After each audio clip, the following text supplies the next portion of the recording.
একটা কিতাব আছে নাম সহিহুল জামি', এই কিতাবের 660 নম্বর হাদিসের বর্ণনা।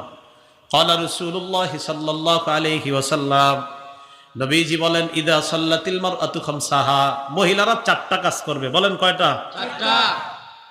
আপনাদের বিবিদেরকে বাসায় গিয়ে বলবেন 4 আমল পাবন্দির সাথে যত্ন সহকারে করতে। বলেন তো কয় আমল? 4 আমল। 1 নাম্বার, ইদা সাল্লাতিল মারআতু খামসাহা, 5 ওয়াক্ত নামাজ ঠিক মতো পড়বে। 2 নাম্বার, সামাত শাহরাহা, রমজানের রোজা ঠিক মতো রাখবে। 3 নাম্বার, হাসসানাত ফারজাহা, সতীত্বের হেফাজত করবে, লজ্জাস্থানের হেফাজত। 4 নাম্বার, আতাআত যাওজাহা, স্বামীর আনুগত্য করবে। এই নারী যখন মারা যাবে, কিলা লাহা উদখুলিল জান্নাতা মিন আইয়ি আবওয়াবিল জান্নাতি শি'তি, এই নারীকে বলা হবে জান্নাতের যেই দরজা দিয়ে মন চায় ওই দরজা দিয়ে জান্নাতে প্রবেশ করো।